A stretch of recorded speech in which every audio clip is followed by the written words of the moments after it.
आता पेट्रोलचा खर्च विसरा, घरी आणा इलेक्ट्रिक स्टायलिस्ट इलेक्ट्रिक गाडी। 100% भारतीय बनावटीची इलेक्ट्रिक्स ईव्ही इलेक्ट्रिक गाडी आता उपलब्ध। 5 वर्षांची वॉरंटी, आकर्षक कलर्स आणि स्पोर्ट्स डिझाइन। एकदा चार्ज करा आणि 100 ते 140 किलोमीटर पर्यंत रेंज।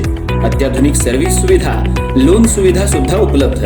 आजच भेट द्या साई मोटर्स, किसान चौक, इचलकरंजी। संपर्क 93 73 27 57 52 किंवा 0230 299 77 66। नो पेट्रोल नो टेन्शन, इलेक्ट्रिकचा स्मार्ट पर्याय।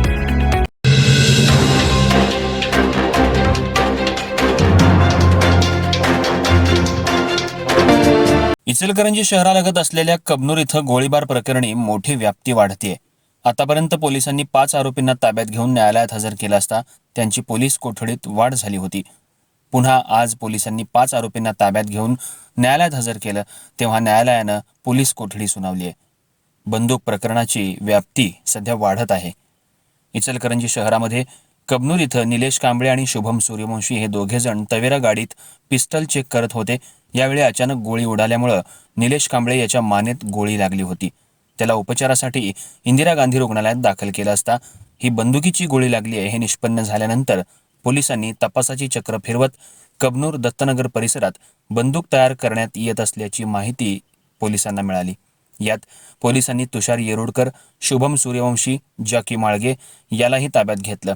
त्यांना न्यायालयात हजर केलं असता न्यायालयाने या सर्वांना पोलीस कोठडी सुनावली। त्यांच्याकडून 2 बंदूक, जिवंत काडतूस, बंदूक तयार करण्यासाठी लागणारं कच्चं साहित्य ताब्यात घेण्यात आलं होतं। पोलिसांनी तपासाची चक्र फिरवत अजून यामध्ये कोणी आहे का याचा तपास करत आज पुन्हा 6 आरोपींना ताब्यात घेतलंय।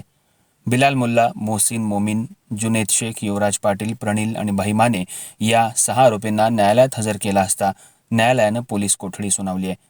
यामधील अजून एक आरोपी राकेश खोत हा सध्या फरार आहे। यामधील काही जण कबनूर इथं राहायला आहेत, तर काही जण इचलकरंजी, तर काही सांगली जिल्ह्यातील आहेत। असे 9 आरोपी आहेत। या सर्वांनी बंदूक तयार करण्याची फॅक्टरी तयार केली आहे का याचा तपास पोलीस करतायत। कबनूर, दत्तनगर, जवाहरनगर, भोनेमाळ, इचलकरंजी शहर परिसरात सर्रास बंदूक विकल्याची माहिती सध्या मिळतीये। हे सर्वजण एकमेकांना मदत करत होते। इचलकरंजी शहरात बंदूक तयार करण्याची फॅक्टरी असल्याची माहिती पोलिसांना सध्या मिळाली आहे। यांनी आणखी कोणाला बंदूक विकल्या आहेत का याचा तपास सध्या पोलीस करतायत। इचलकरंजी शहरामध्ये सुरुवातीला बिहारवरून पिस्टल मिळायच्या। आता कबनूर ग्रामीण भागात बंदूक तयार करण्याची फॅक्टरी या आरोपींनी बनवली आहे। त्यांच्याकडून कच्चं मटेरियल पोलिसांनी जप्त केलं असून यांना कोण कोण मदत करत होतं, त्यांनी कुणाला बंदूक विकली आहे का याचाही तपास पोलीस करतायत। यामध्ये जे सामील असतील अशा सर्वांना आरोपी करण्याचा निर्धार पोलिसांनी घेतलाय।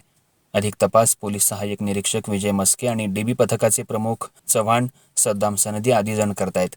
बंदूक प्रकरणानं आता मोठं वळण घेतलं असून यामध्ये अजून आरोपी निष्पन्न होण्याची चिन्ह दिसू लागली आहेत।